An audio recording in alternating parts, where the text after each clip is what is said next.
Right. అది కేసీఆర్ కూడా అదే స్థాయిలో ఏదైతే గవర్నమెంట్ ఏ విధంగా రెస్పాండ్ అయిందో అదో ఆల్మోస్ట్ అదే స్టైల్లో అదే ప్రాస్పెక్ట్లో ఆయన స్టైల్లో రెస్పాండ్ అవ్వడం జరిగింది. రైట్. ఇదే అంశం మీద అసలు ఎవరి వల్ల నష్టం జరిగింది, ఎవరు నష్టం చేశారు, ఎవరు నష్టపోయారు అనే అంశంపై మనం డిబేట్ స్టార్ట్ చేయబోతున్నాం. రైట్. ముందుగా దిలీప్ కుమార్ గారు కొద్దిసేపు క్రితం జాయిన్ అయ్యారు. ముందు శేషు గారితో మొదలు పెడదాం. శేషు గారు, ఈ అంశం మొత్తం కూడా మేడిగడ్డ బ్యారేజ్ డ్యామేజ్ మొత్తం కూడా బీఆర్ఎస్ నిర్లక్ష్యం వల్లే జరిగిందని కాంగ్రెస్ చాలా స్ట్రాంగ్గా చెప్తున్న పరిస్థితి కనిపిస్తూ ఉంది. బట్ కేఆర్ఎంబీకి అప్పగించడంలో అంటే కృష్ణా జిల్లాకు సంబంధించిన నీటి ప్రాజెక్టులు ఏవైతే ఉన్నాయో ఆ నీటి ప్రాజెక్టులు మొత్తం కూడా కేఆర్ఎంబీ పరిధిలోకి వెళ్ళే ప్రయత్నం వెళ్ళించేలాగా తాము చేయలేదు అని స్పష్టంగా కేసీఆర్ చెప్తున్న పరిస్థితి కనిపిస్తుంది. ఎవరికి సంబంధం లేదని అంటున్నారు. మొత్తానికి ఒకటైతే ప్రాజెక్టులు మొత్తం కేఆర్ఎంబీ పరిధిలోకి వెళ్ళింది వాస్తవం, at the same time Medigadda barrage damage అయింది కూడా వాస్తవం. అది ముందు కనిపిస్తుంది.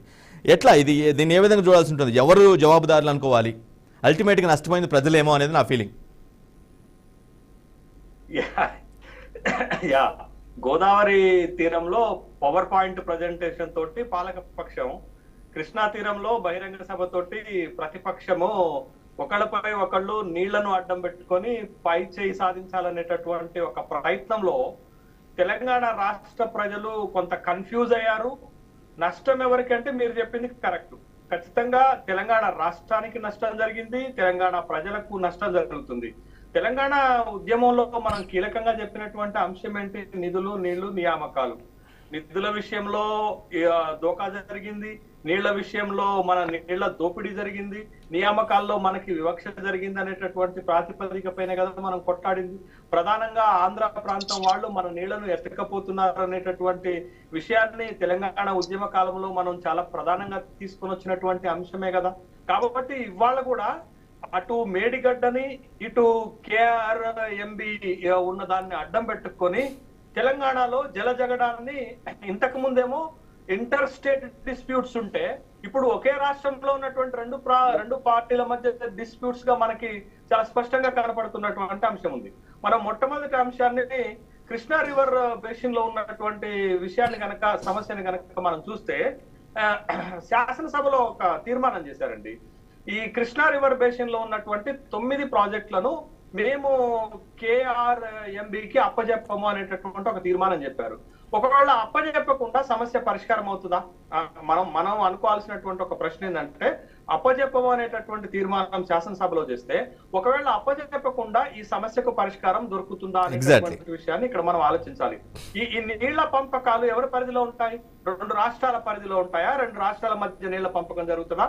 ఖచ్చితంగా సిడబ్ల్యూసి అండ్ బచావత్ ట్రిబ్యునల్ దగ్గర ఉంటుంది.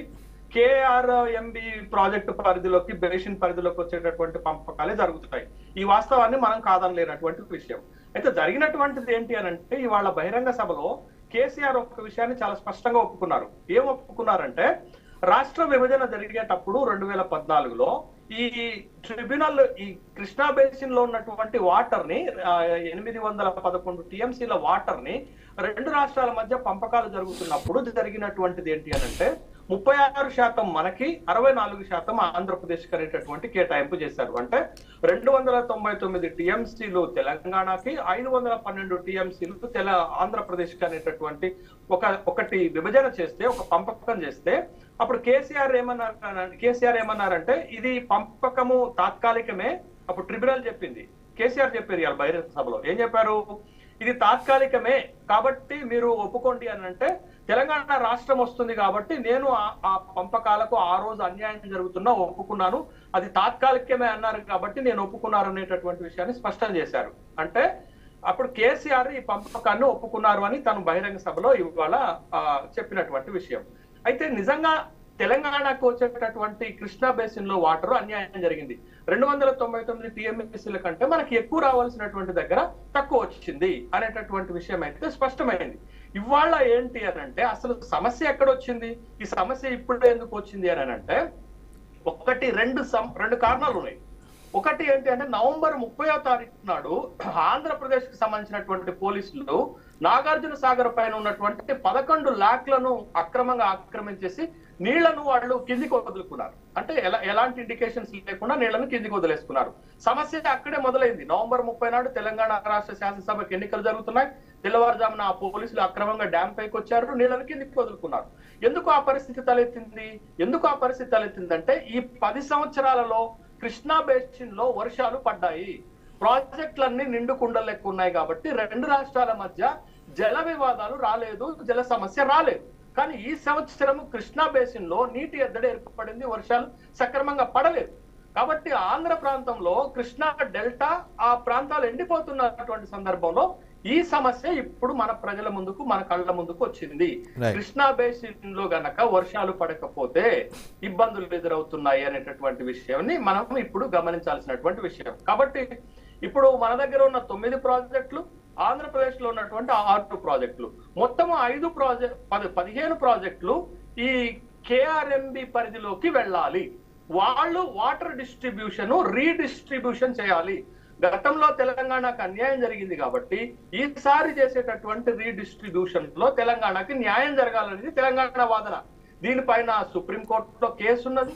సుప్రీంకోర్టులో కేసు విత్డ్రా చేసుకుంటే మేము నీళ్ల పంపకం చేస్తామని కేంద్ర ప్రభుత్వము గజేంద్ర సింగ్ షెకావత్ హామీ ఇచ్చారు. మనం కేసుని విత్డ్రా చేసుకున్నాము. ఇప్పుడు ప్రాజెక్టులు దాని పరిధిలోకి వెళ్ళాలి. ప్రాజెక్టులు దాని పరిధిలోకి వెళితేనే కదా రీడిస్ట్రిబ్యూషన్. ఒకవేళ ప్రాజెక్టులు ఉంటే తెలంగాణకు అన్యాయం జరుగుతుంది కదా. ఎందుకు తెలంగాణకు అన్యాయం జరుగుతుంది? పాత కేటాయింపులు ఉంటే 299 టీఎంసీలే మనం వాడుకోవాలి. కాబట్టి ఇప్పుడు ప్రాజెక్టులను కేఆర్ఎంబి పరిధిలోకి పోయి మనకి న్యాయంగా రావాల్సినటువంటి వాటాని మనం తీసుకోగలిగితే తెలంగాణ రాష్ట్రానికి కొంత మేరకు మేలు జరిగేటటువంటి అవకాశం ఉంది. ఇప్పటి వరకు జరిగినటువంటి వాటర్ డిస్ట్రిబ్యూట్ వల్ల ప్రధానంగా నష్టం జరిగింది ఆంధ్రకు కాదు, తెలంగాణకు జరిగింది. ఇది ఒక నష్టం అయితే, రెండోది కృష్ణా బేసిన్ లో ఆంధ్రప్రదేశ్ అక్రమంగా ప్రాజెక్టులు నిర్మిస్తుంది. అక్రమంగా ప్రాజెక్టులు నిర్మించడం వల్ల ఎవరికి నష్టం జరుగుతుంది? అలాగే తెలంగాణకే నష్టం జరుగుతుంది అనేటటువంటి విషయాన్ని చూడాలి మనం. పోతిరెడ్డిపాడు హెడ్ రెగ్యులేటరీ ద్వారా 11 క్యూసెక్లు గతంలో తీసుకుంటే దాన్ని 44,000 క్యూసెక్లు పెంచుకొని ఇప్పుడు 90,000 క్యూసెక్ల నీళ్లు తీసుకుపోతున్నారు. అదొక నష్టం. సంగమేశ్వరం దగ్గర రాయలసీమ లిఫ్ట్ ఇరిగేషన్ ప్రాజెక్టు పెట్టుకొని ప్రతిరోజు 5 నుండి 9 టీఎంసీల వాటర్ తీసుకుపోయేటటువంటి ప్రయత్నం చేస్తున్నారు. గతంలో ఇదే కృష్ణా బేసిన్ లో రాజోలు బండ దగ్గర వివాదము అటు ఆంధ్రప్రదేశ్ కి తెలంగాణకు ఉంది కదా. ఇవన్నీ ఎవరికి నష్టం చేస్తుంది? తెలంగాణకే నష్టం చేస్తుంది. ఇటీవల శాసనసభలో రేవంత్ రెడ్డి గారు ఒక మాట చెప్పారు, జగన్మోహన్ రెడ్డి నీళ్లను కుండకు బొక్కబెట్టి తీసుకుపోవట్లేదు, కింద బొక్కబెట్టాడు, ఎవరికి తెలవట్లేదు అని చెప్పారు అన్నట్టు. అంటే కృష్ణా బేసిన్ లో జరుగుతున్నటువంటి వ్యవహారము ఇక్కడి ప్రభుత్వ సహకారం లేకుండానే అలా జరిగిందంటారా? శేషు గారు నా పాయింట్ చూడండి. నా పాయింట్ ఏంటంటే ఇక్కడ ప్రభుత్వ సహకారం లేకుండానే అంత డేరుగా కేటాయింపులు జరిగాయి, అంత డేరుగా నీళ్లు తీసుకెళ్లారా? అదే ఇప్పుడు కేసీఆర్ ఇవాళ బహిరంగ సభలో చాలా స్పష్టంగా చెప్పింది ఏంటది, తెలంగాణ వస్తుంది కాబట్టి ఇది తాత్కాలికమైనటువంటి డిస్ట్రిబ్యూషనే కాబట్టి నేను 299 టీఎంసీలకు ఒప్పుకున్నాను. తర్వాత మేము రీడిస్ట్రిబ్యూషన్ చేయమని అనేక సందర్భాల్లో ఉత్తరాలు రాశాము, కానీ వాళ్ళు పట్టించుకోలేదు. అందుకని మేము సుప్రీంకోర్టులో కేసు వేశాము. సుప్రీంకోర్టులో కేసు విత్డ్రా చేసుకుంటేనే మేము 2 రాష్ట్రాల మధ్య నీటి పంపకాలను రీడిస్ట్రిబ్యూట్ చేస్తామన్నారు కాబట్టి మేము కేసు విత్డ్రా చేసుకున్నాము. ఇప్పుడు రీడిస్ట్రిబ్యూట్ చేయాల్సినటువంటి బాధ్యత వాళ్ళది అని అంటే ఇక్కడ ఏంటి అని అంటే తప్పు జరిగింది అనేటటువంటి విషయం చాలా స్పష్టంగా అర్థమవుతుంది. ఆ తప్పుని తన మీద వేసుకోవడానికి కేసీఆర్ లాంటి వాళ్ళు ఇష్టపడట్లేదు అనేటటువంటి విషయాన్ని కూడా మనం గమనించాలి.